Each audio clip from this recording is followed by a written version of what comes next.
صرف چند سال پہلے کی بات ہے کہ ان لوگوں کے گھروں کے باہر گاڑیوں کی لمبی قطاریں ہوا کرتی تھیں۔ ایک بیان پورے پاکستان کی ہیڈ لائن بن جاتا تھا۔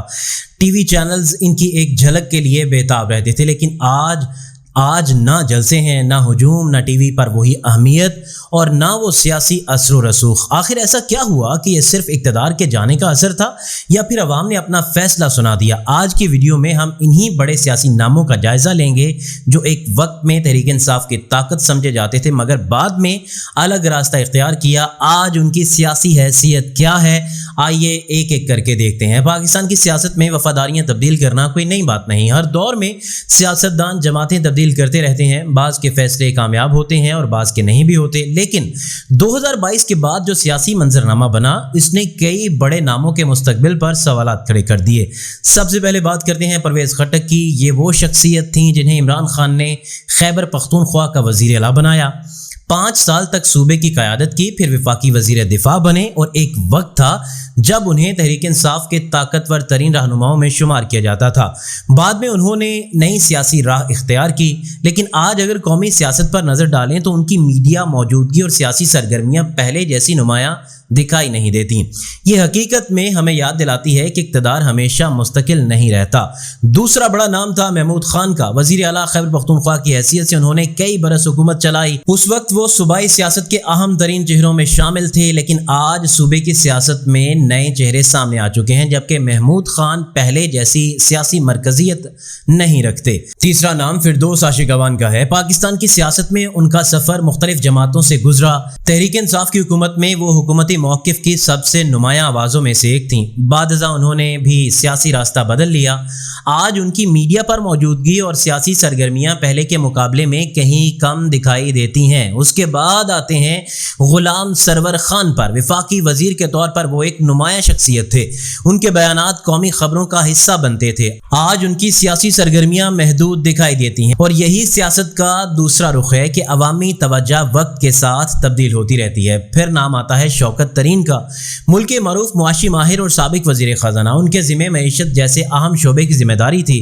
بعد میں سیاسی راستے الگ ہو گئے اور آج پہلے جیسی سیاسی سرگرمیوں میں نمایاں دکھائی نہیں دیتے۔ اسی طرح خسرو بختیار، فاروق حبیب، علی زیدی، جلیل شرک پوری اور دیگر کئی بڑے رہنما اس تحریک انصاف کی حکومت اور ان کی پارٹی سے الگ ہوئے۔ فاروق حبیب فیصل آباد کی سیاست کا ایک اہم چہرہ تھا، میڈیا پر بھرپور موجودگی دکھائی دیتی تھی، مگر بعد میں ان کا سیاسی کردار بدل گیا۔ علی زیدی کراچی کی سیاست میں تحریک انصاف کا اہم نام تھے، ان کے بعض بیانات سوشل میڈیا پر بہت زیر بحث رہے۔ بعد میں انہوں نے بھی الگ سیاسی راستہ اختیار کیا جس پر مختلف حلقوں میں مختلف آرائیں سامنے آئیں۔ یہ تمام مثالیں ایک اہم سوال پیدا کرتی ہیں کہ کیا پاکستان کی سیاست میں اصل طاقت جماعت ہوتی ہے، شخصیت ہوتی ہے یا عوامی حمایت؟ یہ سوال آسان نہیں۔ ایک رائے یہ بھی ہے کہ عوام اکثر جماعت کے نظریے کے ساتھ کھڑے رہتے ہیں، دوسری رائے یہ ہے کہ سیاست میں مقامی شخصیت اور حلقے کی سیاست زیادہ اہمیت ہوتی ہے۔ حقیقت شاید ان دونوں کے درمیان کہیں موجود ہے کہ پاکستان کی تاریخ پر نظر ڈالیں تو ہر جماعت نے ایسے ادوار دیکھے ہیں جب بڑے بڑے رہنما ساتھ چھوڑ کر چلے گئے۔ مسلم لیگ نون ہو، پیپلز پارٹی ہو یا تحریک انصاف ہو، تینوں اس تجربے سے گزر چکے ہیں۔ اس لیے صرف جماعت بدلنے سے کسی سیاستدان کا مستقبل طے نہیں ہو جاتا۔ اصل فیصلہ عوام اور انتخابات کرتے ہیں، اور یہ بھی حقیقت ہے کہ کچھ رہنما وقتی طور پر منظر سے تو ہٹ جاتے ہیں لیکن بعد میں وہ دوبارہ مضبوط واپسی بھی کرتے ہیں، جبکہ کچھ ایسے بھی ہوتے ہیں جو ایک بار سیاسی مرکز سے ہٹ جائیں تو پھر کبھی پہلے جیسی حیثیت حاصل نہیں کر پاتے۔ لہٰذا کسی بھی سیاسی رہنما کے مستقبل کے بارے میں حتمی رائے دینا قبل از وقت ہو سکتا ہے۔ سیاست میں کوئی دروازہ ہمیشہ کے لیے بند نہیں ہوتا۔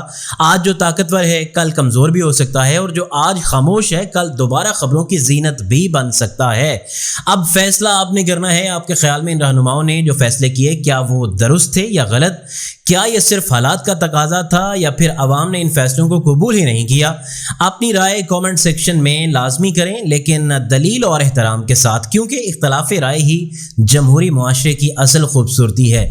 اگر آپ ایسی ہی گہرے سیاسی تجزیوں پر مبنی ویڈیوز دیکھنا چاہتے ہیں تو ویڈیو کو لائک کریں، اپنے دوستوں کے ساتھ شیئر کریں اور چینل کو سبسکرائب کرنا مت بھولیے گا۔ میں اگلی ویڈیو میں ان مزید سیاسی شخصیات کا جائزہ لوں گا جنہوں نے مختلف ادوار میں جماعتیں بدلیں، اور دیکھیں گے کہ ان کے فیصلوں نے ان کے سیاسی مستقبل پر کیا اثر ڈالا۔ تب تک کے لیے اجازت دیجیے گا۔ اللہ حافظ۔